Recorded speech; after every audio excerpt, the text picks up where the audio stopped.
What's up? It's What If Universe, and for today, I'm doing What If I Interviewed Mister Pocolo. For this interview, I will be basically asking him questions and stuff, and at the end, we'll just make up stuff to fill up time, obviously.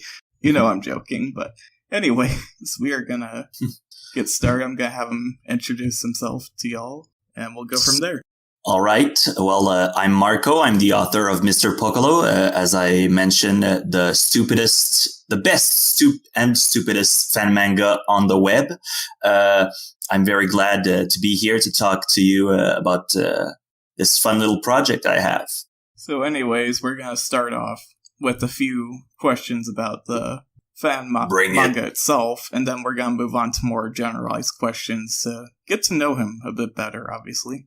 So, my first question for you is actually, why did you actually start making this fan manga? So, Mister Pocolo is a character that came out of a discussion with a friend of mine.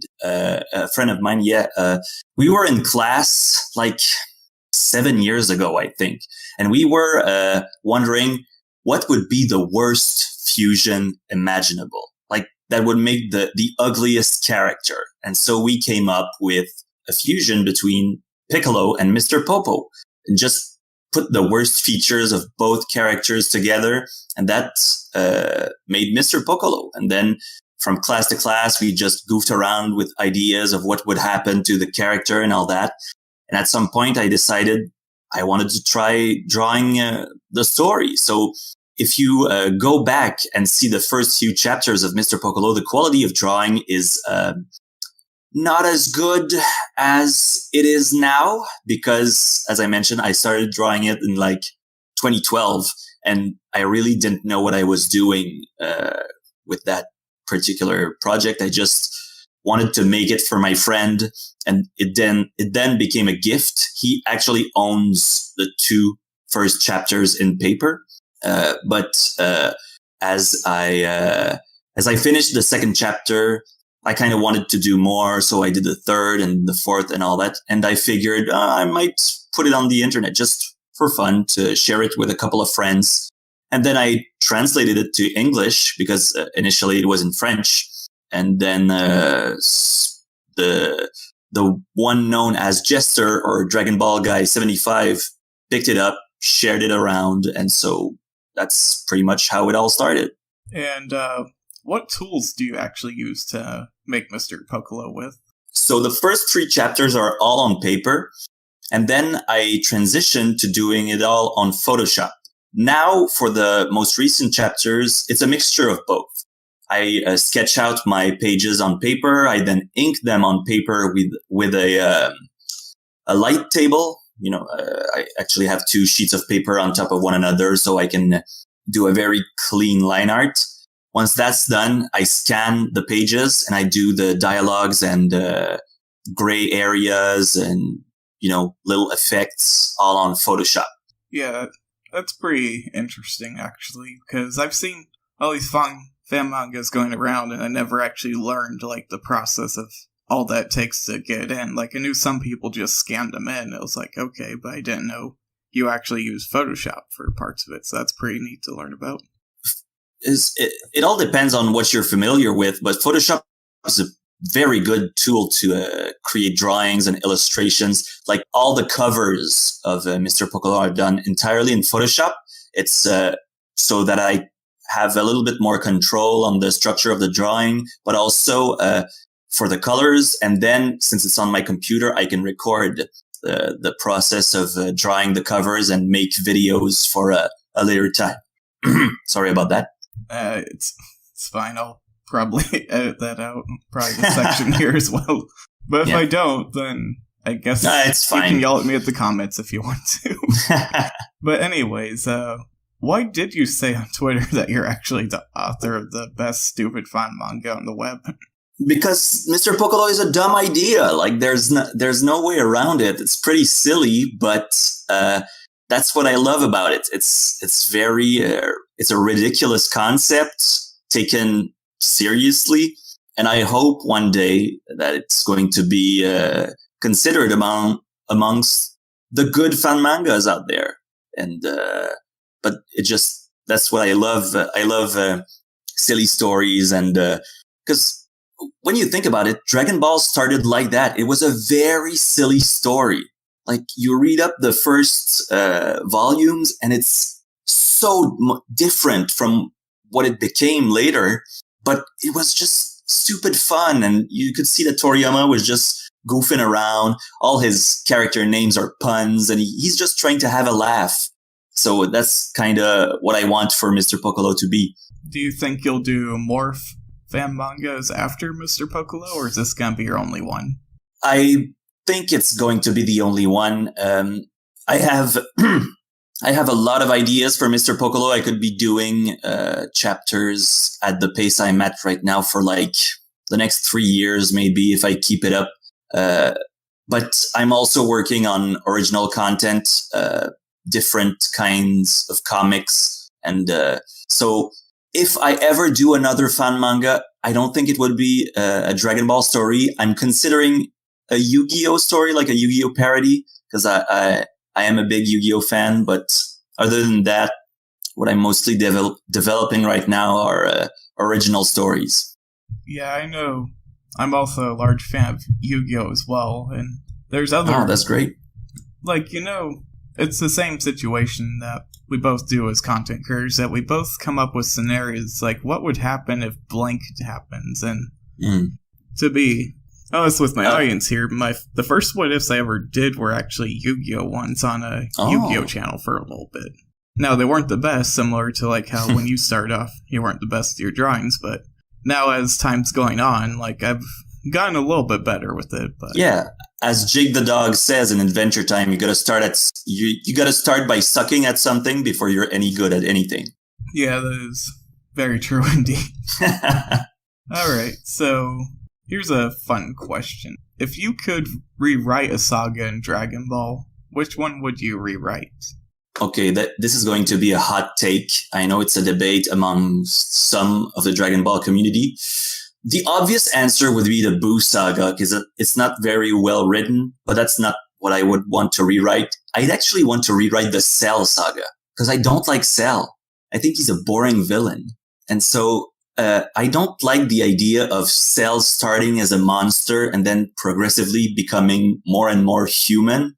I'd like it to be the other way around. What if he started as just any other android, but the more androids he absorbs, the more monster-like he becomes?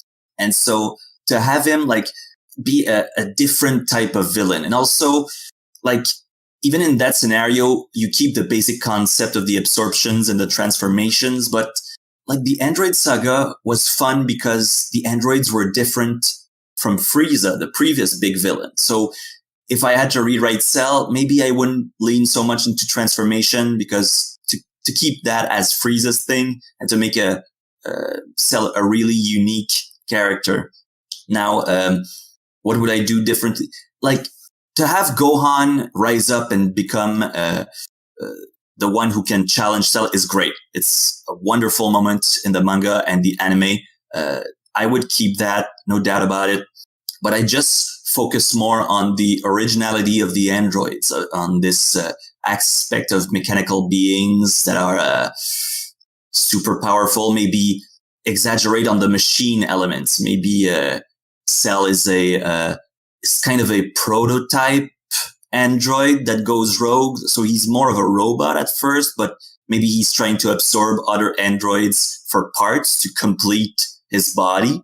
And that to me would be more interesting than the Bugman, who has a great design. Like, design wise, he's a fun character and all that, but I don't think he's that good personality wise. And I just would have liked to see something different other than another monster that transforms just like Frieza did a couple of chapters ago. Because I like the idea of basically an android who wants to become more mechanical and remove parts of their, like, humanity. I think that could easily be a really nice story right there. Yeah, I just think it's a famous story in the writing of Dragon Ball that Toriyama had to change the villains a lot of times in the Android saga. Initially, he wanted it to be Dr. Gero and Android 19, but his editor complained that the villains couldn't be a fatso and an old man, so he changed them to the teenage androids. And then the editor was like, "No, they're just brats. I don't want anything to do with them." And then he introduced Cell, and I would have liked to see the Android saga that Toriyama initially had in mind. Like, just what if the ultimate villain was Dr. Gero for the whole of the arc? What kind of story would that have been like? And so that's how I would approach a rewrite. But I'm just one dude making fan comics on the internet. I don't come up to the ankle of Toriyama, so I'm very happy with everything he's done. Speaking about your fan manga, how did you learn that it was picking up a lot of traction on YouTube? I think so. The first person who came up to me to say that they were interested in my fan manga and wanted to share it was, as I mentioned, Jester, the Dragon Ball guy, and I got excited, but it died out pretty quickly, that excitement. And then Blackscape made a video about it. It got a couple thousand views. That was great and all, but there kind of was a period where it got stale, and I thought, oh well, that was a fun thing. A couple of people read the chapters, and that's fine. But I think I really got excited, and I really wanted to get back on that story when I saw Mondo Cool's videos, his dubs of the chapters. That got me really excited. And the comments were so nice, and he did an amazing job. I think it's a great way to see, to pick up on the story or actually view it for the first time, to just watch his videos. His voice acting is very good. So I'm happy to have been selected by Mondo Cool to make these videos, and I'm excited to see what he'll do with the next part, the next arc, if he so chooses to continue his wonderful work. Really. So, what actually got you into making YouTube videos? So I don't have a lot of videos on YouTube. I mostly put up drawing videos, like my process for creating covers and all that. And it's really that I love these kinds of videos. I remember a couple of years back when it was, I think, the 25th anniversary of Legend of Zelda. They released a giant poster featuring all the characters from Legend of Zelda up to that point. And there's this video that you can find on YouTube that shows the process of drawing the poster. And I must have watched that video 100 times at least. And I just love it. It's so appealing to me. It's so interesting. And I just wanted to do videos like that to show people how I make my covers and all that. And I just really did what I liked for those kinds of videos. I just enjoy watching them. So I figured maybe I'm not the only one. And so I started posting videos of the covers. Let's see. I guess another thing I want to talk about is when you released your picture on Twitter, which is, that's a fun story in itself. We'll get into later. But what made you feel confident enough to release a picture of yourself online? Because I know not many people do that. I saw a lot of people doing it. Blackscape is feels pretty comfortable sharing his face. I've seen a couple of other people showing theirs. And I just figured I had this idea for the picture, this joke in mind. And so I wanted to do it because it just made me laugh. I have the sense of humor of a 5-year-old child. So I just wanted to put that picture out there. And so I had a friend come over visiting me, and I asked her to take the picture, and I just put it up, and that was that. It was for a goof, and it really made me laugh. It also makes me laugh to think that that's how people picture me, just the guy drawing butts, and to have that picture at the end of Mondo Cool's latest Mister Pocolo video made me laugh so hard. So that's simply it. I just thought it was funny. Do you think you might do another picture for his next video, potentially? It all depends. If I have another funny idea, I'm considering sharing another picture because that friend who took the picture takes the best pictures of me. And there's another one she took a couple of years back. That's it's hard to believe that this picture all came together. Like I'm dressed in an old cowboy suit and I have a black cat on my shoulder with aviator shades. It's a strange picture when you really start to think like, how did all of this come together?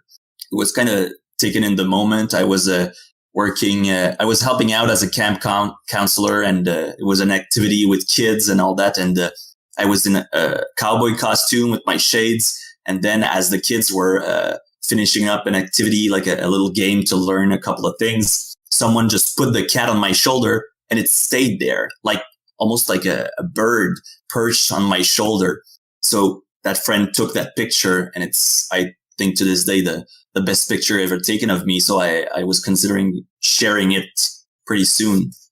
And were you surprised when I turned your one photo into a meme format? Was I surprised? Yes, definitely. I was enthused, no doubt. I was pretty excited. Like, to be fair, all of this podcast here, to have feedback on Twitter, it's pretty new to me. So every new part of it is just exciting. So it was funny. I liked a couple of the takes that people had on the meme. The Bruce Wayne meme really made me laugh. I just say that I was excited. I was pretty happy with it. Yeah, because when I was looking at this, it was a pretty simple format. I just had to erase the picture and then just give it to people and see what would happen with it. I think it turned out all right for the most part. Yeah, it was a funny idea, and I really liked what I did see of it. I really enjoyed. So, a couple of friends also joined in on the meme, but since I'm a French speaker, like, we created memes in French with that picture also. They're kind of tough to explain. There are a lot of inside jokes. That's understandable. Yeah. So how did you actually get into Dragon Ball, by the way? So Dragon Ball is pretty big in France. I'm not from France. I'm from Canada, the French-speaking part. But we do get the comics that are edited in France. So as a child, as children here, there would be Dragon Ball mangas floating around in school, and people would collect them, go get them at the library and share them around. And, people get excited when you're 6, 7 years old and there's a comic book with breasts in them. And, oh my God. And Bulma is always topless. And then there's action, there's comedy, there's poop humor.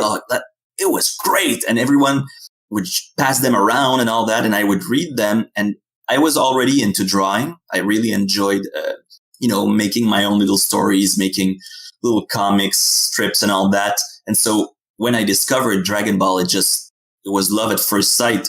And I, as best as I could, I would try to find the different mangas, whether it be at the library or through friends, and I'd try to collect them. But I never really managed to, because I was a kid and I didn't really know how to get my hands on all of them. And since they had violence and a bit of lewd humor, I was shy to ask for more of them to my parents. I only, as I got into my teenage years, I kind of forgot about it all and moved on to other things. But in the recent years, I think mostly thanks to Dragon Ball Z Abridged and the emergence of this Dragon Ball community on the web, I kind of got back into it. And I really fell in love with it again. And I started to collect the mangas once more. And now I have them all at my place. I have a bookshelf just for them. They have their own place of honor in my room. And so, it started in childhood and it's never left me since. Yeah, I know with me, when I got into like Dragon Ball and stuff, I was actually in my teenager years, because I never got introduced into manga and anime till way later in life, because stuff that I was watching when I was a kid, I was watching like SWAT Cats, like some of these like classic like action shows, along with some of the modern stuff that was coming out at the time. Because Where the household that I grew up in, it was heavily religious and stuff, but surprisingly somehow I'm sorry, I I watched didn't quite catch that. my household I live in, it's very heavily religious, so very restrictive, but I somehow was able to watch Avatar completely, and they were okay with it somehow. And I think that's the art style that actually got me into anime and manga. So when I was in school, the first manga I actually read was Vampire Knight, which was because it was a dumb recommendation, but I just happened to like the story and the art style, so I just kept reading it. Well, that's how it starts. I'll say it's better than Twilight. I will say that for sure. Because that's the meme that I kept giving the people. I would recommend them that if they were reading Twilight, said read this instead. It's actually slightly better. And the second manga I actually got into was the original Dragon Ball. And I was able to read that all the way through, which was really nice. Because it happened at my school, at the library, they actually had the full set of it. Oh, wow. Which was very interesting. But then again, at the school I was going to, they had a anime club for a long time, so I think that's how they're able to convince the school to buy more.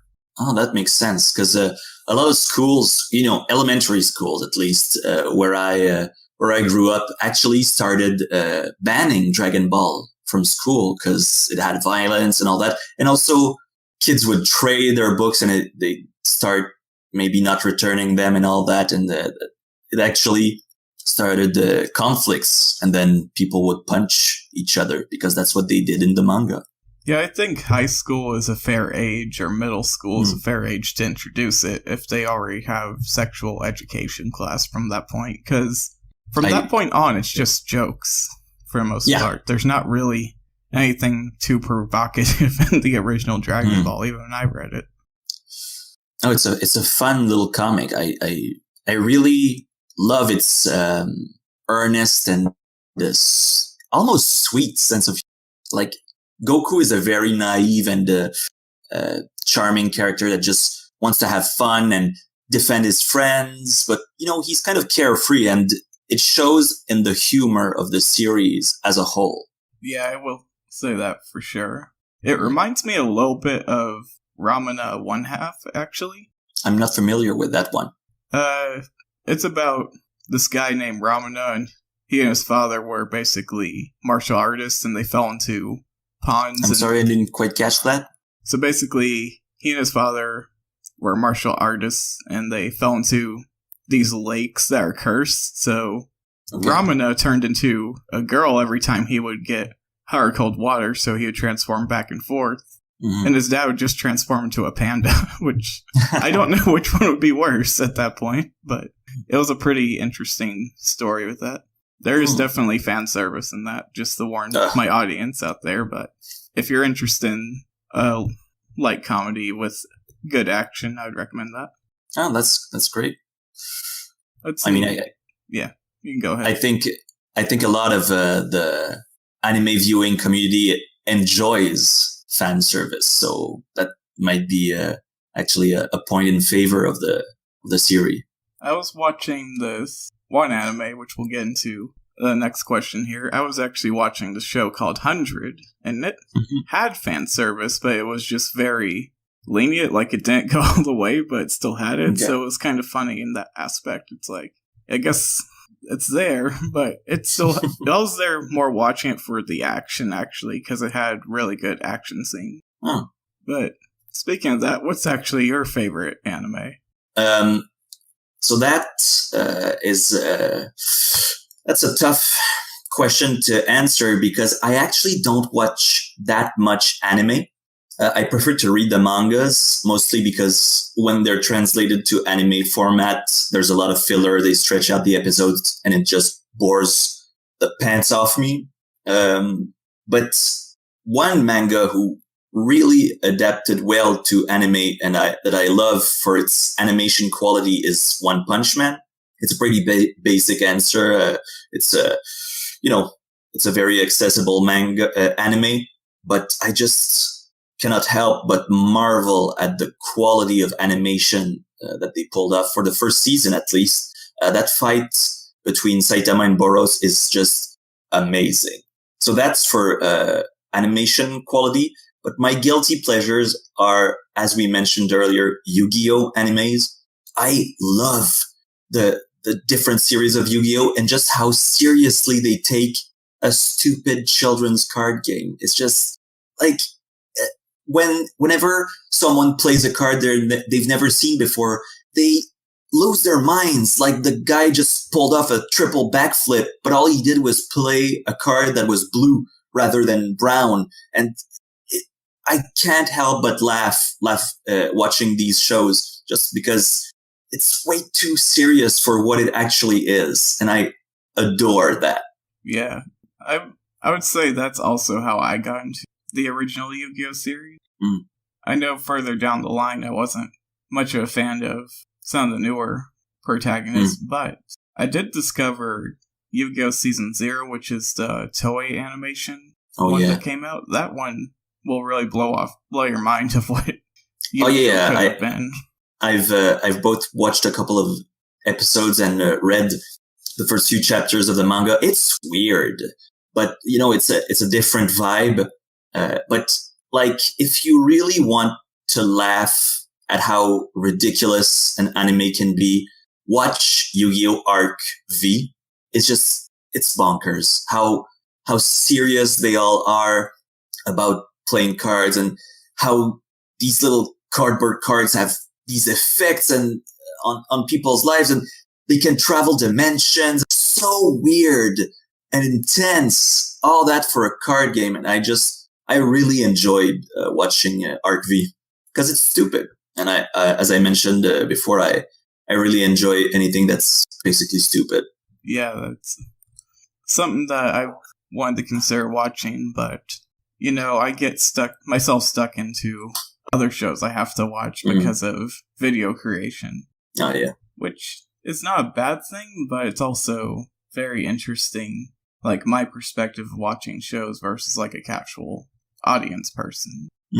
Because some of the shows I pick are really long because of material that can be used for like videos. I'm sorry, I kind of lost you there. Like when I'm watching shows, like if I'm watching like One Piece or like Bleach or something that's really long, there's a lot of story potential with them. Yeah. And luckily in the age of today where we live in, like people create like how to watch things without filler, so it saves some time, but it's still really long, Yeah. Oh yeah, it's a famous thing, like the whole 5-minute Namek debacle, like the planet's going to explode in 5 minutes. That's just, I think, a household meme when it comes to how animes are stretched out when they're adapted from mangas. So that's really my problem. There's another incredibly dumb moment in the first few seasons of Naruto when Sasuke mimics Rock Lee's move and then he kicks a guy in the air and he's kind of floating underneath him. And they float in the air to talk about their techniques for like 5 minutes straight. And it's like, dude, that's not possible. Just fall down, please. Let the story move on. And so that's why I sometimes get stuck up on an anime and won't really watch it because I get bugged by details like that. But anyways, to do something a little bit more casual, what actually got you into animation? Okay, so as I mentioned, as a kid, I drew. I started drawing from a very young age, and mostly I draw things I'd see in movies or on TV, and I loved animated Disney movies and the cartoons on TV, Scooby-Doo, even Sailor Moon when it used to pass on TV. That's one of the first animes I watched, now that I think about it. But so I always loved drawing and all that, and it never really occurred to me that it could be a profession until I watched a behind-the-scenes documentary on the production of Aladdin, which is my personal favorite Disney movie. I always loved it as a kid, and I still do. So as I watched this documentary, I realized that animation is a job. Like, people actually animate these characters that I fell in love with.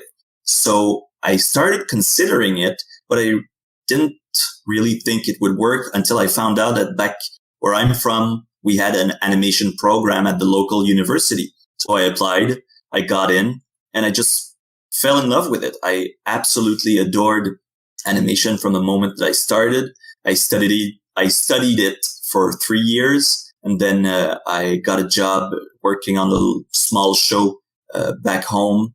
Then I moved around, worked on a couple of other productions. I worked on the season 3 of F is Your Family. I worked on kids shows all over the place. So yeah, but now I'm 3 years into animation, and I don't know if I'm going to keep up at it. I'm trying to consider maybe switching to drawing comics. I really love American styled comic books.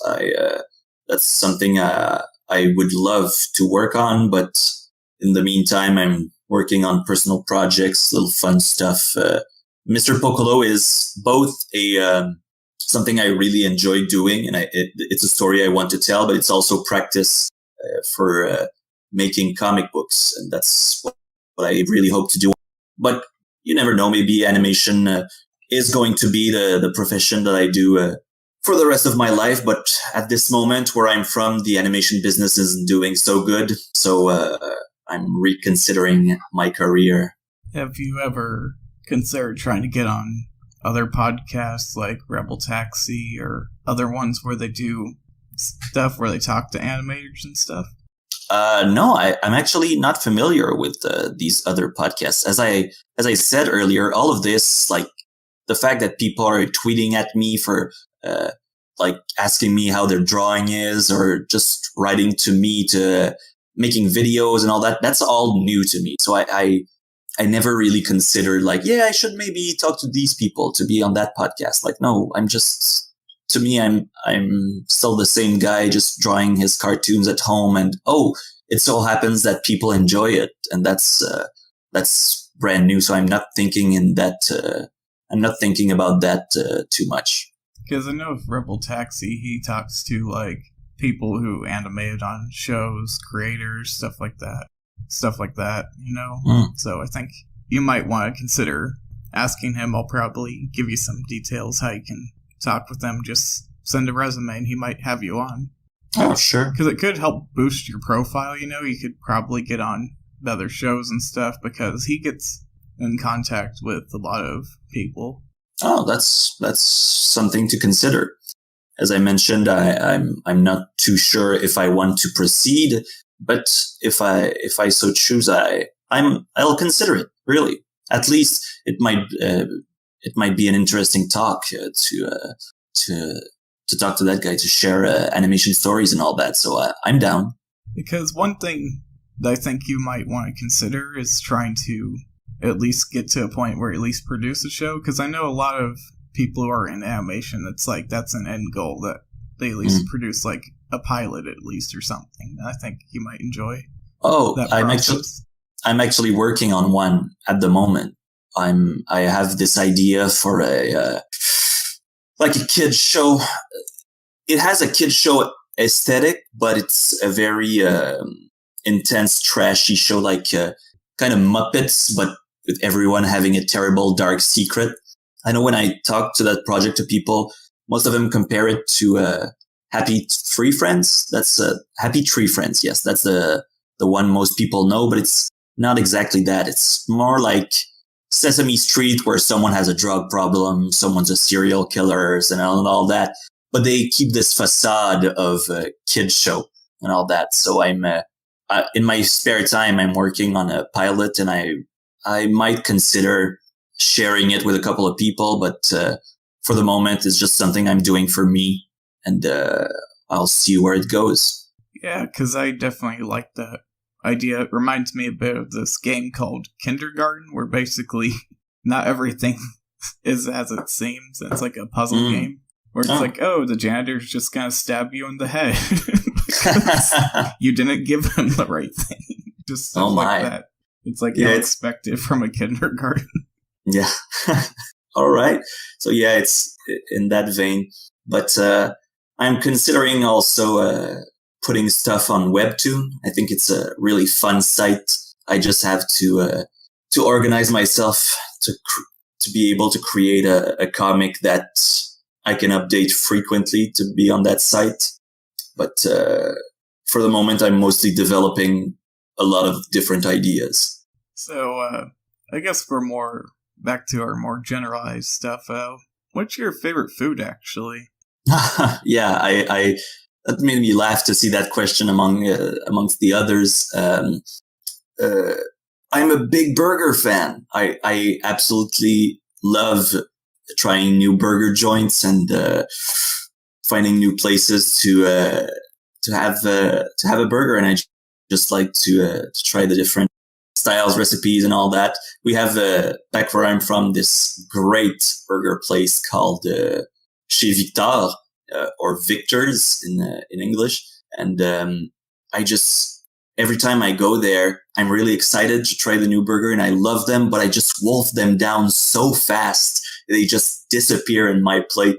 It's, I almost inhale burgers, since I eat them so fast. But everywhere I go, I try to try a burger joint and try to see how they do it differently, all over the world or all over the country.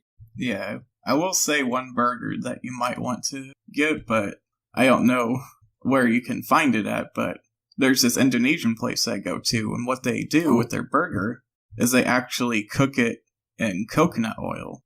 Oh my. And it's called Rendang. It's a Rendang burger. And it's a pretty unique style because it has a flair of the Indonesian culture with it. Yeah, it's an American food from origin, you know. Well, yeah. German, technically not American, but Americans take credit for everything. No, culture is over here. I'm not a big, I'm not, how should I say this? I'm open to the idea of trying different styles of burger like that. They're mostly not my go-to. I tend to prefer just the classic burger, but with different ingredients like goat cheese or I had one yesterday with onion rings in it, and it just, the kind of burger that you have to take a nap right after you eat it. So that's, but I'm curious on the coconut oil fried burger from Indonesia. I wouldn't know where to find that here, but if I ever do, I'll give it a try.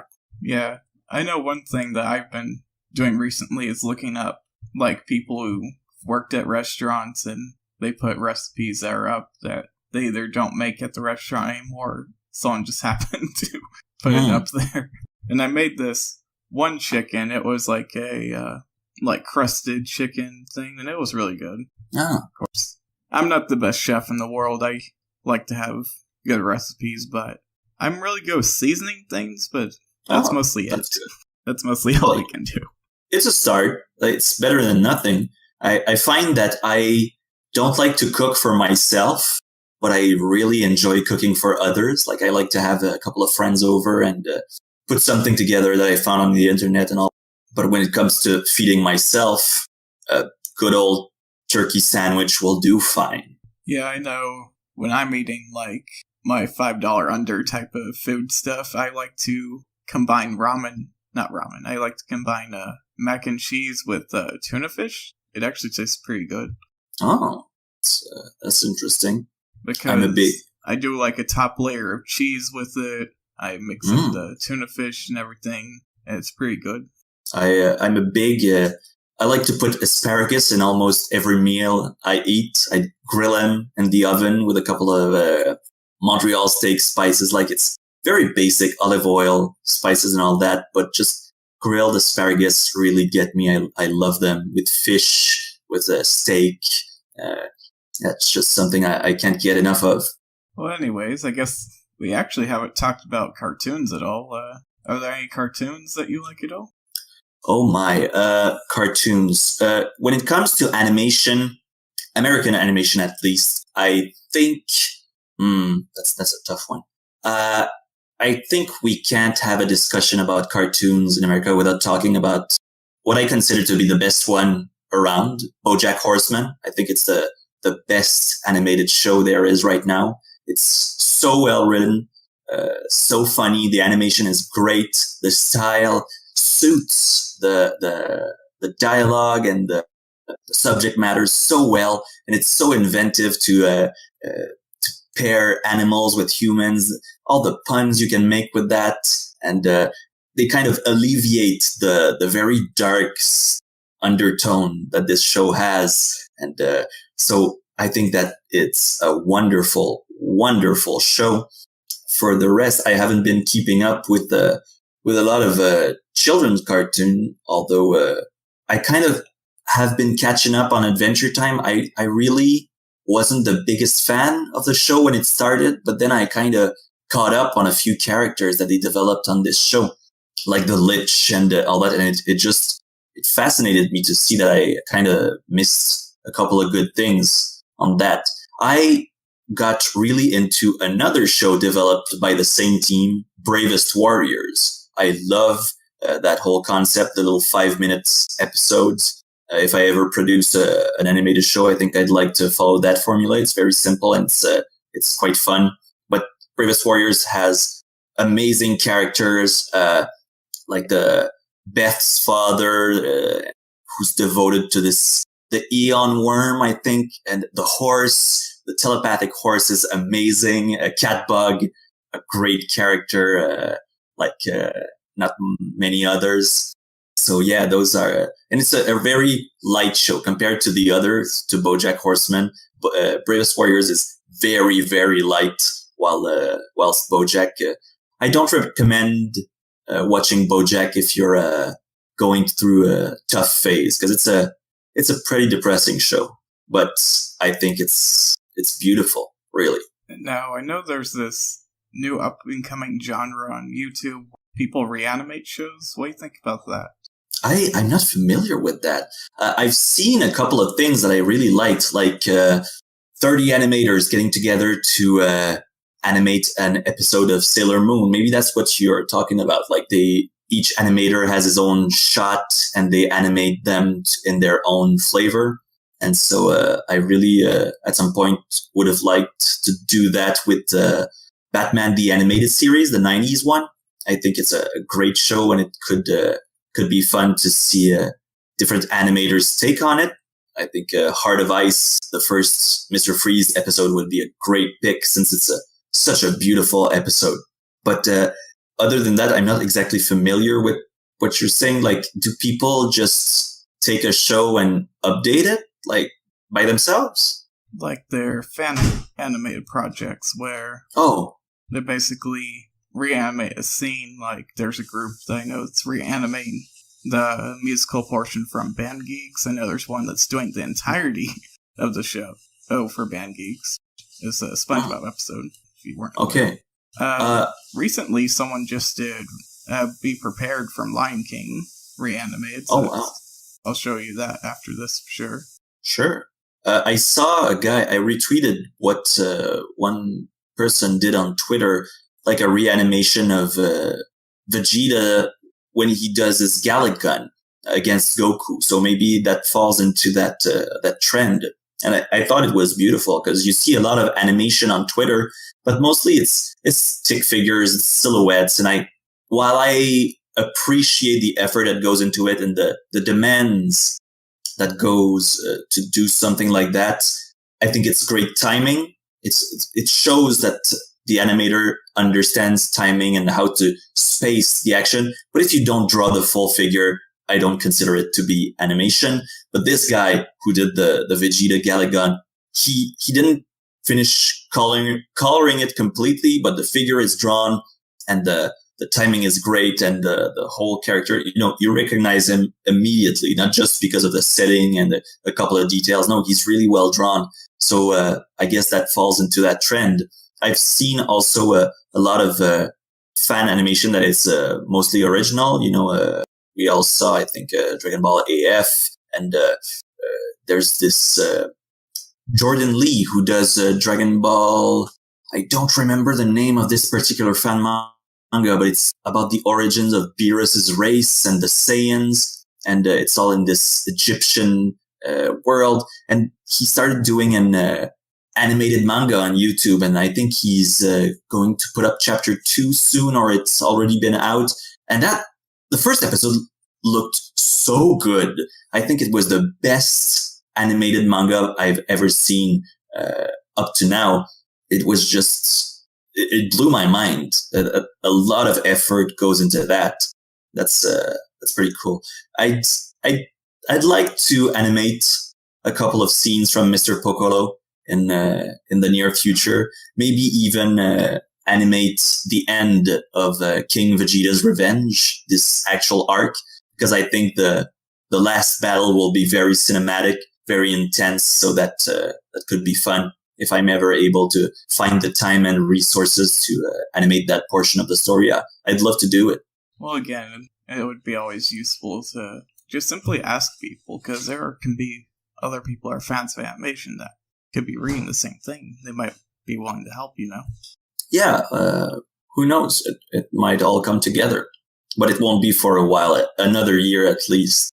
So is there anything you would like to plug, like your Twitter or DeviantArt? Oh, yeah. You can find me on Twitter at Pocolo Team. You'll find me. I'm Marco hyphen Mister Pocolo, the guy who's drawing butts. And you can also find my Facebook page, Fabulous Comics, and my DeviantArt page, which has the same name. I mostly these days post Mister Pocolo, but I might in the near future start posting new stuff. A like, a share is always appreciated. And once again, thank you very much for having me and for sharing my stuff. It's great. Like, thank you so much. Glad to have you on as well. Anyways, everybody, that was Mister Pocolo. If you like the... I'm sorry, I kind of lost you there at the... Yeah, it's okay. Anyways, this has been Mister Pocolo from Team Pocolo, from the fan manga Mister Pocolo. And if you have any further questions, be sure to throw them in the comments section, and I'll try to send them to him on his way, so that way he can try to answer them. Hopefully. Yeah, and I might even answer them myself with my YouTube channel, which is also named Fabulous Comics, where I post drawing videos from time to time. And I'll be sure to put that in the end of the podcast here as well. But anyways, I hope y'all enjoyed this interview semi-podcast thing, and I will see you all in the next one. All right. Have a good day. Thank you so much.